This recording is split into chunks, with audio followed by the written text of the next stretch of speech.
올해 프로야구가 얼마나 인기가 많았는지 몰라요. 사상 최초로 관중이 1,000만 명을 돌파하게 됩니다. 야구 인기가 얼마나 많은지요. 표를 구할 수가 없어요. 그러니까 오늘 만약에 표가 나온다 그러면 들어가자마자 표가 한 자리도 없습니다. 그만큼 이 야구장에 오는 사람들이 지금 많아지고 있습니다. 누가 야구장을 많이 가는가? 저도 야구장을 많이 가봤지만 전에 보게 되면 야구장은 아저씨들이 주로 가세요. 그래서 술 마시고 술병 던지고 심지어는 감독한테 수박 던져서 맞추고 이게 어떤 야구장의 옛날에 좀 추태였다면 지금은 문화 자체가 완전히 바뀌었습니다. 보니까 20대가 야구장을 가장 많이 가고요. 야구장에 가장 많이 가는 비율이 누구냐면 20대 여성인데 25%를 차지하고 있습니다. 그러니까 전에는 교회에서 자매들하고 야구 이야기하게 되면 이게 대화가 안 통했어요. 근데 지금 야구 이야기하게 되면 대화가 너무너무 잘 통하죠. 근데 그만큼 관심이 많이 있으니까요. 우리가 지금 야구를 좋아하듯이 이 고대 사람들 역시 스포츠를 상당히 좋아했습니다. 특별히 사도 바울 당시에 이 많은 스포츠에 열풍이 이렇게 있었어요. 그래서 이 그리스 땅에 보게 되면 4개의 제전이 있었습니다. 제전이란 것은 요즘 말하면 이제 이 체전 같은 것이죠.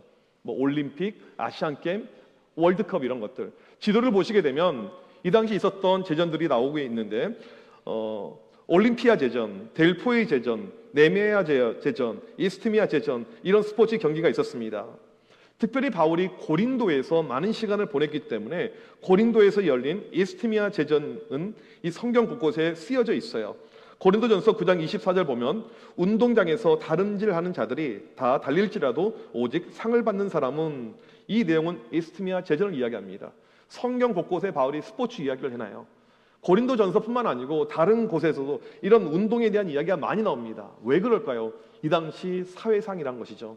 그래서 사람들과 대화를 나눌 때 이 운동 이야기, 많은 사람들이 운동에 열광하고 있으니까 대화가 쉽게 되는 거예요. 교회 안 다니는 사람에게도 야구 이야기하게 되면 좋아해요. 내가 좋아하는 야구팀 이야기하게 되면 좋아합니다. 그런 것처럼 이 당시 바울이 사람들하고 이야기할 때 접점으로 삼았던 것이 스포츠 운동이었습니다. 그러면 교회를 설명할 때도 편해요. 사람들을 믿음으로 이야기할 때도 편합니다. 이제 그런 의미에서 오늘 말씀에서도 보면 운동 경기가 나오고 있습니다. 우리의 신앙을 레이스, 이 경기로 지금 바울이 비유하고 있어요. 이 당시 사람들과 가장 접점이 좋은 것이 운동 경기니까 레이스로 이야기하는 것입니다. 우리의 신앙을 바울이 레이스라고 이야기하는데, 그러면 이 경기에 나가면 승리를 해야 될 거 아니에요. 오늘 말씀은 우리가 어떻게 승리할 수 있는지, 이 레이스에서 승리하는 법을 우리에게 보여주고 있습니다. 첫 번째로 보게 되면 절박함이 필요하다는 것입니다. 12절을 다 같이 한번 읽어보도록 하겠습니다. 시작. 내가 이미 얻었다 함도 아니요 온전히 이루었다 함도 아니라 오직 내가 그리스도 예수께 잡힌 바 된 그것을 잡으려고 달려가노라. 바울이 내가 이미 얻었다 함도 아니요, 이미 얻었다, 과거 다메섹 도상에서 예수님을 만나고 회심한 시점을 이야기합니다. 이미 얻었다, 이건 문법적으로 과거형이에요. 과거에 내가 예수님을 알게 되었는데 온전히 알지는 못했다라는 것입니다. 그 다음에 온전히 이루었다, 이건 현재를 기준으로 나는 그리스도를 잘 알지 못한다는 거예요. 현재 완료형의 시제입니다. 천재예요. 그러니까 바울은 과거의 시점이나 현재의 시점이나 내가 그리스도를 충분히 알지 못한다라고 이야기해요. 그래서 지금 나에게 더 많은 노력이 필요하다, 이런 뜻이죠. 13절을 보게 되면 형제들아 나는 아직 잡은 줄로 여기지 아니하고, 무엇을 잡았다는 뜻입니까? 10절과 11절에서 말하고 있는 예수님의 부활이에요. 부활과 고난의 참여함을 이야기합니다. 쉽게 말하면 예수님의 부활의 능력을 나는 온전히 알지 못한다라는 뜻입니다. 좀 의아할 거예요. 바울과 같은 사람이, 이런 믿음의 사람이 예수님을 잘 알지 못한다? 고난과 부활의 능력을 참여하지 못했다? 이게 무슨 말일까? 왜 바울이 지금 이런 말을 하고 있을까요? 이것은 빌립보 교회 안에 잘못된 신앙관을 가지고 있었던 사람들 때문에 이렇게 말을 하는 것입니다. 두 종류의 잘못된 신앙관이 있었는데, 첫 번째는 지난주에 말한 율법주의자들입니다. 예수 그리스도를 믿음으로 구원에 우리가 이르게 되고 예수님이면 충분한데, 이 사람들은 자꾸 율법을 이야기해요. 율법을 얻어야지, 지켜야지만이 구원에 이를 수 있다. 이 잘못된 믿음의 모습을 지난주에 이야기했어요. 두 번째로 잘못된 신앙관을 가지고 있는 사람들은 완전주의자들입니다. 이들은 자신들이 지금 완벽하게 신앙생활을 하고 있다고 주장을 하는 거예요. 내가 예수님을 충분히 잘 아는데, 잘 믿는데 뭐가 더 필요해? 나는 완벽하다, 온전하다, 그렇게 하면서 쾌락 가운데 빠져 있는 사람들입니다. 지금 바울이 이들을 향해서 뭐라고 이야기합니까? 나 바울은 예수 그리스도를 아는 지식을 다 얻지 못했는데, 온전히 이루지 못했는데, 이렇게 이야기해요. 나는 여전히 부족합니다. 나는 여전히 연약합니다. 이런 뜻이에요. 여러분 2002년 월드컵을 기억하십니까? 그때 광화문에서, 시청에서 수많은 인파들이 모여서 대한민국을 외치면서 그 응원했던 그 열기가 아마 아직도 남아 있으실 것입니다. 여러분 이때 우리나라의 소원은 16강 한번 가보는 거예요. 축구를 정말 못해요. 더럽게 못해요. 경기만 가면 무조건 져요. 한 번만 가보자. 1승만 해보자. 이게 원 국민의 염원이었잖아요. 그런데 조편성이 유럽에서 1등한 포르투갈이 같은 조에 들어와 있고, 북중미에서 1등한 미국이 같은 조에 들어와 있고, 그 다음에 폴란드였습니다. 이기기가 상당히 어려웠어요. 그런데도 놀랍게 우리가 폴란드, 포르투갈을 이기고 16강에 들어가게 됩니다. 조 1위로 올라가요. 난리가 났어요. 사람들 그 당시에는요, 뭐 다 축구 이야기예요. 모두가 축구. 얼마나 기뻤는지 모릅니다. 히딩크의 위상이 엄청나게 올라갔어요. 히딩크가 그때 인터뷰할 때 이렇게 이야기합니다. 그때 했던 말이에요. I'm still hungry. 나는 여전히 배고프다. 이게 자기의 목표를 다 이뤘다는 것이 아니에요. 그리고 나서 더 열심히 노력하고 힘써서 어떡합니까? 4강까지 가게 되죠. 오늘 본문 바울이 말하고 있는 뉘앙스가 그런 뉘앙스라는 것입니다. 우리가 얻은 것이 아니다. 이미 이룬 것이 아니다. 여전히 부족하다. 내 안에 있는 내가 얼마나 강한데, 내 자아가 얼마나 큰데 끊임없이 나한테 올라오는데, 나를 죄로 인도하는데, 이런 것이 내 안에 얼마나 많은지 모르는데, 나는 죄인이기 때문에 오늘도 채찍질해야 되고, 내가 예수님을 완벽하게 알지 못하기 때문에 끊임없이 나에게 사건이 터지고 있는데, 내가 이렇게 살아서는 안 되지, 부족합니다.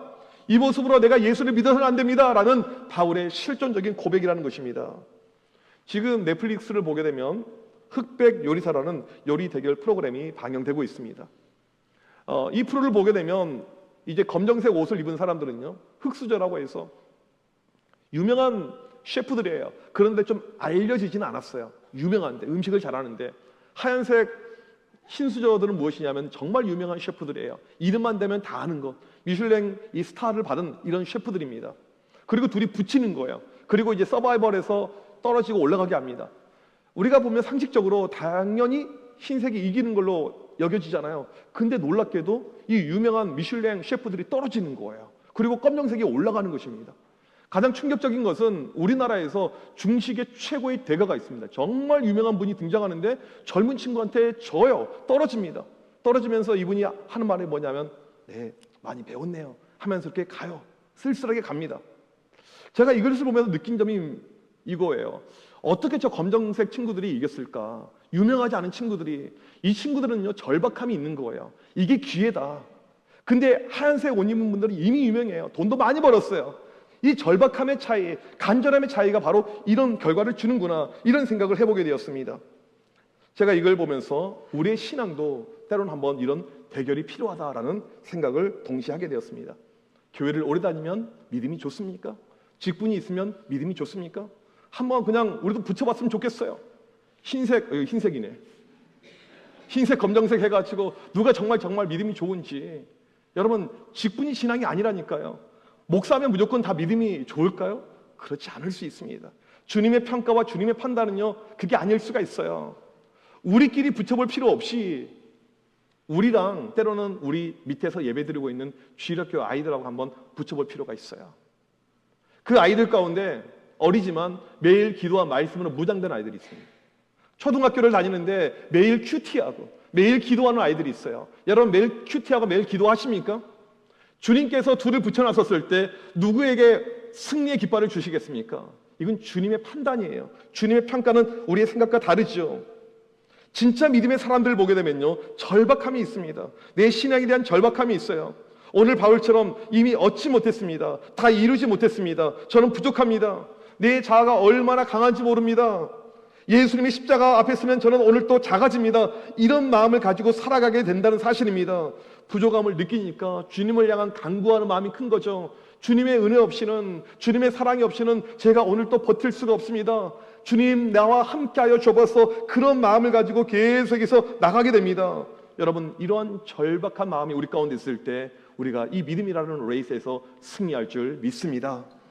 두 번째로 뒤의 것을 잊어버려라고 이야기를 하고 있습니다. 13절을 같이 한번 읽어보도록 하겠습니다. 시작. 형제들아, 나는 아직 내가 잡은 줄로 여기지 아니하고 오직 한 일, 즉 뒤에 있는 것은 잊어버리고 앞에 있는 것을 잡으려고.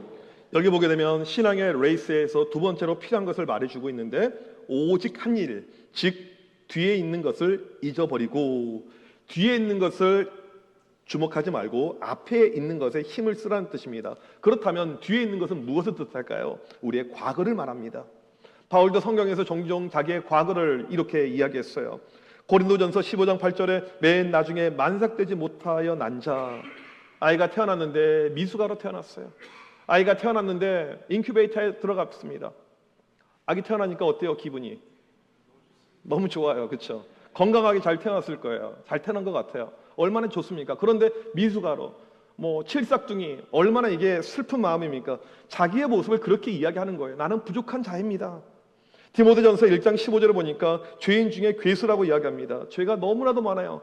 과거를 생각해 보게 되면 온통 죄밖에 없습니다. 죄밖에 떠오르지 않아요. 예수 믿는 자를 잡아 죽였던 이 바울의 죄악된 모습, 끔찍했던 모습이 떠오르죠. 우리의 신앙을 발목 잡는 것 중에 하나가 무엇입니까? 우리의 과거예요. 특별히 과거의 상처와 아픔과 컴플렉스, 이것이 우리의 신앙의 발목을 잡습니다. 많은 사람들이 열등감에 빠져 있어요. 국어 사전을 보게 되면 열등감은 자기를 다른 사람보다 무가치하게 낮추어 평가하는 생각이라고 이야기합니다. 내 외모가 부족해요. 내 집안이 부족합니다. 환경이 부족해요. 물질이 부족합니다. 늘 내 자신을 무가치한 인간으로 낮추어 평가하는 건전하지 못한 자아 개념이 열등감이죠. 이런 것이 우리를 계속해서 붙잡고 있어요. 여러분, 이 열등감이 어디서 시작한 줄 아십니까? 최초의 인류, 죄가 들어오면서 만들어진 것이 열등감입니다. 하나님께서 우리를 열등하게 만들지 않았어요. 진화론자들이 말한 것처럼 부족한 인간들이 시간을 거치면서 완전한 인간으로 만들어지지 않았습니다. 창세기를 자세히 보세요. 처음부터 완벽한 하나님의 형상으로 우리를 만들어졌습니다. 오스트랄로피테쿠스가 이렇게 된 것이 아니라고요. 우린 처음부터 온전한 인간으로 만들어져 있어요. 좋았더라, 심히 좋았더라, 완벽하다는 것입니다. 그런데 마귀가 들어와서 뭐라고 합니까? 너 완벽하지 않아. 야, 옷을 벗고 있네? 야, 너 이게 뭐야? 하나님처럼 돼야지. 언제까지 그렇게 살 거야? 선악을 알게 하는 열매를 먹게 되면 하나님처럼 될 거야. 우리의 열등감을 계속해서 조장한 거예요. 이것이 죄고 이것이 마귀가 했던 부분입니다. 결국에 사람이 넘어가게 되잖아요. 처음 죄가 들어올 때부터 이 열등감이란 것이 우리 가운데 싹트게 된 것입니다. 지금도 우리 안에 끊임없이 열등감에 빠져 있는 분들이 있어요. 그리고는 이것에 발목이 잡혀서 내가 언제나 믿음 가운데 가지 못하는 경우가 있다는 것입니다. 상한 감정의 치유라는 책을 보게 되면 사탄이 우리 마음을 기가 막히게 공격하는 이 방법을 말해주고 있습니다. 마귀는 우리 마음 가운데 우울한 마음을 심어줘요.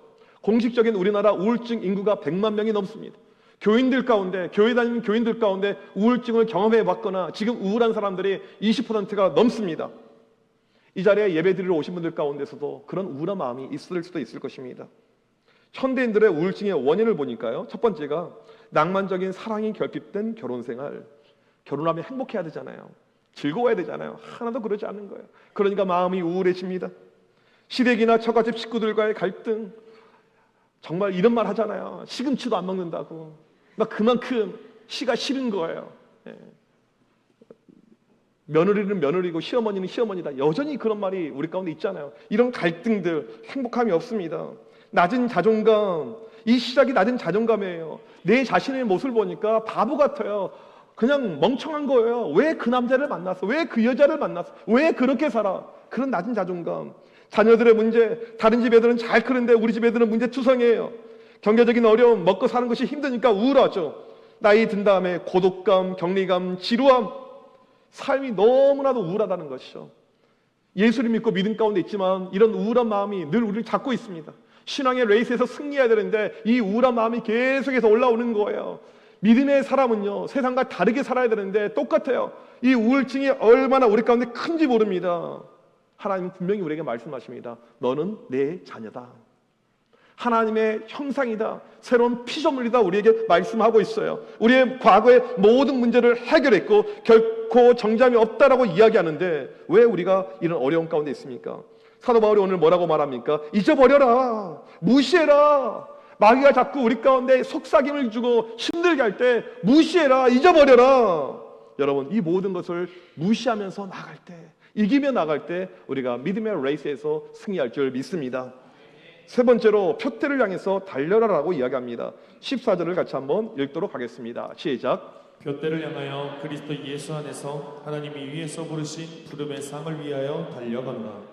표대 한자라서 좀 표현들이 어려워요. 저는 개인적으로 이제는 성경에 있는 이 한자 표현들을 좀 쉽게 다 바꿔놨으면 좋겠어요. 그래서 제가 양육할 때 쉬운 성경 읽으라고 이야기하잖아요. 성경을 통독할 때 이 개역 개정보다는 쉬운 성경 읽는 것이 훨씬 더 우리에게 이해에 도움이 많이 됩니다. 표대 한자 그대로 풀이하면 목표를 삼아 세우는 대라는 거예요. 저 멀리 있는 표식을 이야기하는 것이 표대이죠. 헬라어로 스코포스, 목표, 결승점, 피니시라는 이야기합니다. 여러분 운동선수가 운동할 때 중요한 것은요, 목표를 보면서 뛰어야 돼요. 마라톤을 보십시오. 여러분 마라톤 선수가 그냥 뛰지 않습니다. 미리 와서 사전에 코스를 다 체크해요. 그리고 피니시 라인까지 다 봅니다. 그냥 뛰지 않아요. 목표가 정말 중요합니다. 달리기를 잘하는 것이 중요한 것이 아니에요. 달리기를 아무리 잘해도 목표를 놓쳐버리면 그 사람은 1등할 수가 없습니다. 승리할 수가 없어요. 고등학교 2학년 때 반에서 이제 이 체육대회 이 대표로 이렇게 사람들을 만들어서 이제 대표로 나가게 되었습니다. 이제 제가 나간 것이 아니고 이제 학교가 이렇게 있어요. 이제 한 12반 정도 되니까 이 남자 학교의 체육대회는요 상당히 열광적이에요. 1등 해야 됩니다. 무조건 승리를 해야 돼요. 마지막 종목으로 계주가 있었습니다. 그런데 어떤 룰이 있었냐면 반드시 반의 실장들은 이 경기에 뛰어야 돼요. 여러분 반에서 반장 실장하는 애들은요 공부를 좀 잘하는 애들이에요. 공부 잘하는 애들은요 운동을 못해요. 일반적으로 가끔 돌연변이가 있긴 하지만 그냥 못해요. 공평하신 하나님, 우리는 운동을 잘해요. 얼마나 감사해요. 근데 우리 반 실장은요 공부로 되지 않았어요. 인기로 됐어요. 별명이 악어였는데 악어처럼 생겼어요.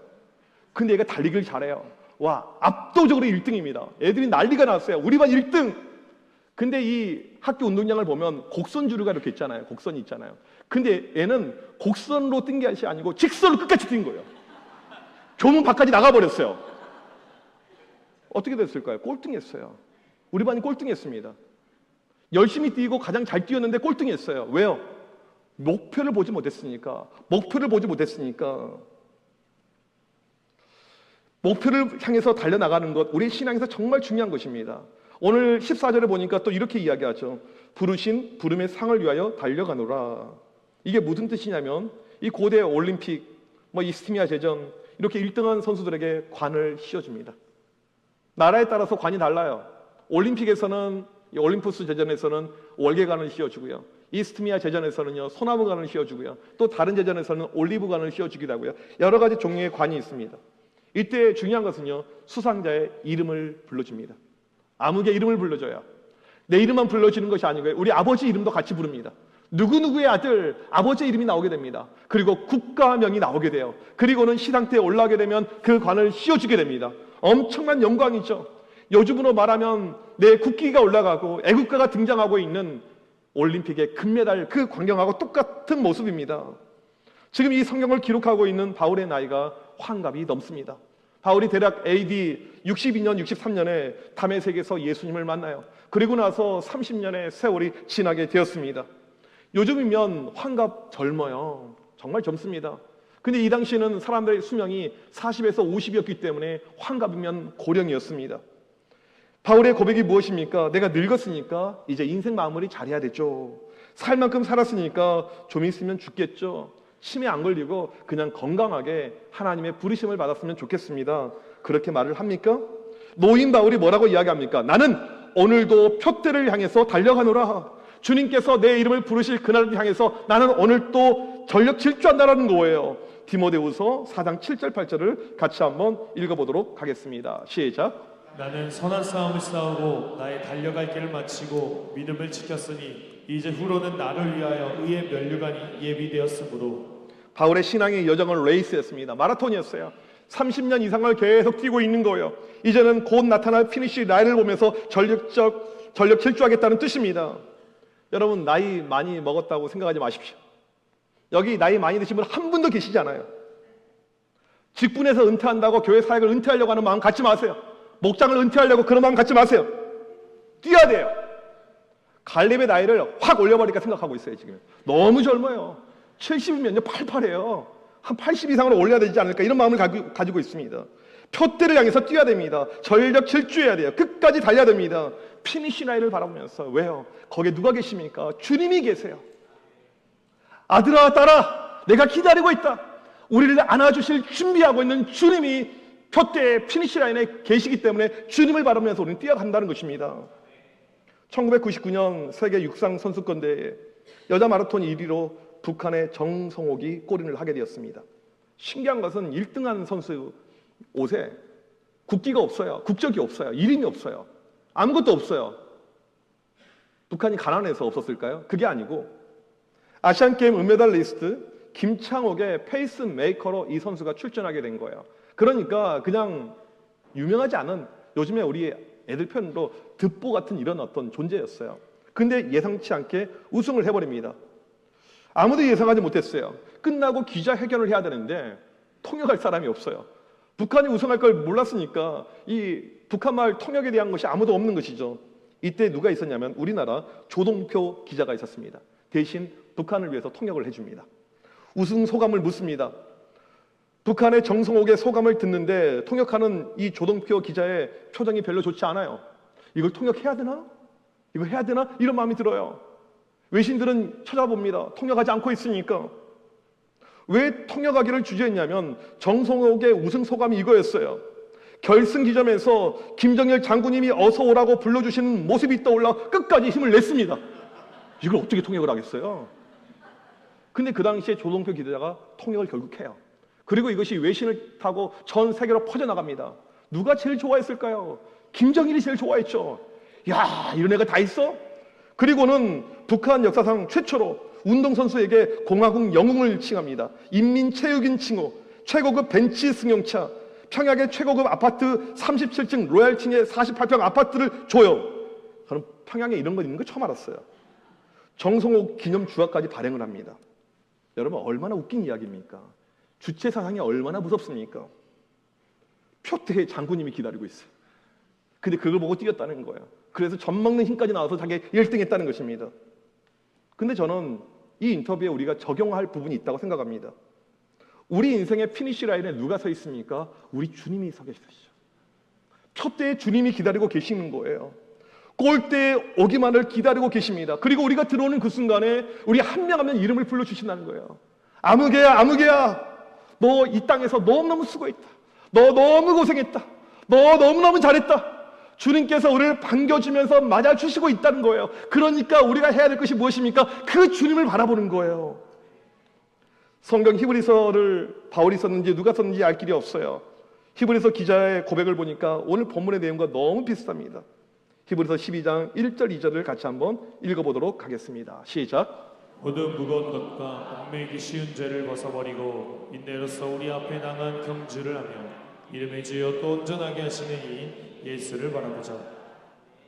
뒤에 것을 잊어버리라고 했잖아요. 죄를 말한다고 했잖아요. 죄를 다 벗어버리고, 이 말은 믿음의 경주에 집중하라는 것입니다. 믿음의 주라는 뜻은요, 시작을 이야기합니다. 온전한 끝을 이야기해요. 믿음의 시작과 끝, 알파와 오메가 되신 예수를 바라보라는 거예요. 주님을 바라보라는 것입니다. 여러분, 누가 신앙의 레이스에서 승리한 줄 아십니까? 주님을 바라보는 자예요. 끝까지 주님을 바라보는 자입니다. 목표가 변치 않는 자예요. 내 환경이 좋고 내 상황이 좋고 이거랑 아무 상관없어요. 끝까지 주님을 바라보는 자. 지금 바울을 보십시오. 로마 감옥에 있습니다. 그럼에도 불구하고 그는 표대가 놓치지 않은 거예요. 끝까지 주님을 바라보고 있는 것이죠. 우리 믿음의 선조들을 보게 되면 믿음의 선한 싸움을 잘 감당했습니다. 승리했어요. 왜요? 끝까지 주님을 바라봤기 때문에. 천국에서 나를 기다리고 계시는 주님, 내가 오기만을 학수고대하고 있는 주님, 내가 오는 그 순간에 나를 안아주실 그 주님, 그 주님을 바라볼 때 우리가 승리할 수밖에 없는 것이죠. 평생 전도만 하신 최권능 목사님, 일제시대 때 신사참배 반대로 감옥에 들어가게 됩니다. 그때 그의 나이가 70이에요. 감옥에서 6년을 이제 옥중 생활을 하게 됩니다. 얼마나 힘들었겠어요. 그 차디찬 이 형무소 생활을 하는데요. 그런데 이 목사님이 믿음을 가지고 계속 가다가 마지막에 내가 믿음의 결판을 내야겠다. 내 신앙의 레이스 결판 내야겠다. 그러면서 40일 금식 기도를 합니다. 70대 어르신이요. 근데 몸이 너무나도 안 좋아져요. 이것이 간수들에게 보입니다. 여기서 죽으면 또 문제가 발생하니까 보석으로 석방을 시켜요. 그리고 5일이 지난 다음에 목사님이 이렇게 이야기합니다. 하늘에서 전보가 왔구나. 하나님께서 나를 오라고 하신다. 그 말씀을 하시고 돌아가셨어요. 이 목사님은 끝까지 표대를 놓치지 않았죠. 끝까지 주님을 바라보셨던 그 믿음의 모습, 그리고 승리했다는 것입니다. 여러분, 우리의 인생은요 레이스입니다. 우리의 신앙은요 레이스예요. 여러분, 믿음 생활을 어떻게 해야 될까요? 지금처럼 해서는 안 돼요. 이 레이스는요 그냥 이길 수가 없어요. 아까 그 셰프들 보십시오. 그렇게 이기려고 정말 노력하고 잠을 자지 않으면서 노력하는 그 모습을 우리가 볼 수가 있잖아요. 이게 쉬운 것이 아닙니다. 믿음의 레이스에서 승리하기 위해서 아직 잡지 못했기 때문에 더욱더 간절함이 우리에게 필요합니다. 뒤의 것을 바라봐서는 안 됩니다. 우리의 우울증, 우울한 과거의 모습을 바라봐서는 안 돼요. 오직 표대를 바라보며 주님을 바라보며 나갈 때 믿음의 레이스에서 승리할 줄 믿습니다. 하나님, 오늘 이 시간 우리 가운데 믿음의 승리의 역사, 이 레이스에서 이기는 우리 모두가 되게 하여 주시옵소서. 믿음으로 나아가는 모두가 되시길 주님의 이름으로 간절히 축복합니다. 우리 이 시간 자리에서 일어나셔서 함께 이 고백하시길 원합니다. 주님 다시 오실 때까지 나는 이 길을 가리라. 좁은 문 좁은 길 나의 십자가 지고 주님의 영광을 보길 원합니다. 나를 맞아주실 그 주님을 보길 원합니다. 우리 이런 마음을 가지고 이 시간 같이 찬양하겠습니다.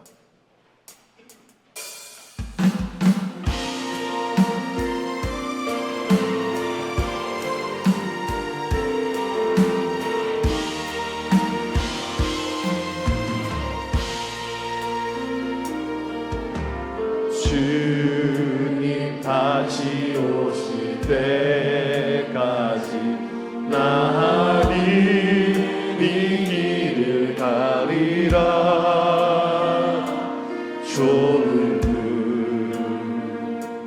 좁은 길 나의 십자가 지고 나의 가는 이 길 끝에서 나의 가는 이 끝에서 나는 주님을 보리라. 영광에 내 주님 나를 맞아주시. 주님 다시 오실 때까지 주님 다시 오실 때까지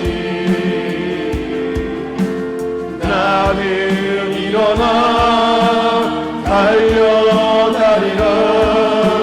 주의 영광 온 땅 덮을 때 나는 일어나 노래하리. 내 사모하는 주님 온 세상 구주시라. 내 사모하는 주님 영광의 왕이시라. 주님 다시 오실 때까지 주님 다시 오실 때까지 나는 이 길을 가리라. 좁은 길 나의 십자가 지고 나의 가는 이 길 끝에서 나의 가는 이 끝에서 나는 주님을 보리라. 영광에 내 주님 나를 맞아주시.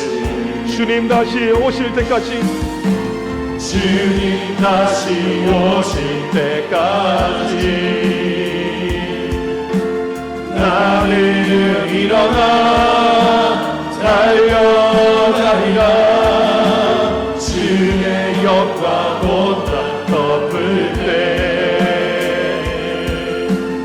나는 일어나 노래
아멘. 주 예수여 오시옵소서. 마라나타 마라나타. 아멘. 주 예수여 오시옵소서. 우리 시간 기도할 때 오늘 또 믿음의 레이스 가운데 있습니다. 주님, 세상 속에서 믿음의 레이스를 펼쳐 하는데 승리하는 내가 되게 하여 주시옵소서. 부족합니다. 연약합니다. 늘 간절한 마음, 절박한 심령을 나에게 허락하여 주시옵소서. 뒤의 것을 바라보는 것이 아니고 과거의 것을 바라보는 것이 아니고 사탄의 속임수에 넘어가지 않고 오직 표대를 바라보게 하여 주시옵소서. 우리 인생 피를 실어야 돼. 우리를 기다리고 계시는 주님을 바라보며 오늘 또 승리할 수 있도록 굳게 붙잡아 주시옵소서. 우리 시간 주여 한번 외치고 간절히 기도합니다. 주여! 하나님 아버지, 오늘도 주님 앞에 우리의 믿음의 레이스 가운데 나가고 하나님이 승리하기를 하고 주여 이기기를 원합니다. 하나님, 우리의 부족함을 인정하고 우리의 연약함을 인정하고 이미 잡지 못했습니다. 온전하지도 않습니다. 하나님, 간절히 기도합니다. 오늘 또 간절함을 가지고 절박한 마음을 가지고 주님께 전진하고 달려나갈 수 있는 기이한 마음을, 기이한 믿음을 주여 우리에게 허락하여 주셔봤고 흔들린 자는 잠잠 우리 가운데 허락하여 주시고 하나님 아버지, 과거의 것을 기도하고 하나님 무시하고 돌아보지 않고 사탄의 유혹에 넘어가지 않고 하나님 적대를 바라보게 하여 주여 우리에게 적대를 바라보는 온전하며 적대를 보게 하여 길이 시간에 기시고 예수 그리스도를 바라보고 주님을 보게 하여 주님을 볼다게 하여 하나님 그런 가운데 오늘 또 승리하게 하여 믿음의 레이스에서 이기고 승리하는 주님을 주여 이겨 주시는 하나님 간절히 가지고 주님을 바라보고 승리하여 주여 이기게 하여 하나님 어떤 시간이고 믿음으로 쓰게 믿음의 눈을 쓰게 했다고 하여 하나님 정하여 오늘 기억하여 하나님 오늘도 주를 바라보고 주가 바라보고 곁들을 향해서 나오고 하나님 세상의 주권을 놀라운 승리 하나님의 은혜가 우리가 하나님의 놀라운 역사를 바라가며 주여 주님으로 하우리하는 우리가 주여 주님으로 놀라운 넘치가시고 하나님 아홉가지 같은 주의 구원 하늘 주시옵소서. 복수를 역사하여 주시옵소서. 인도하여 주옵소서. 하나님, 오늘도 우리는 믿음의 레이스 가운데 있습니다. 우리의 연약함으로 넘어지고 좌절하고 쓰러질 때가 너무나도 많이 있음을 고백합니다. 이 시간 간절히 기도할 때 사도 바울처럼 이미 얻었다 함도 아니요 온전히 이뤘다 함도 아님을 고백합니다. 우리 안에 간절한 마음, 절박한 심령을 허락하여 주시옵소서. 뒤의 것을 바라보지 않고 오직 표대만 바라보게 하여 주시옵소서. 지금도 우리를 기다리고 계시는 주님의 얼굴을 보길 원합니다. 믿음의 레이스에서 승리하는 주의 모든 백성들 되게 하여 주시옵소서. 지금은 우리 주 예수 그리스도의 크신 은혜와 하나님 아버지의 무한하신 사랑하심과 성령님의 유로교통하심이 표대를 향해서 나아가며 믿음의 승리하기를 원하는 주의 모든 백성들 머리머리 위에 지금부터 영원토록 함께 있을지어다. 아멘.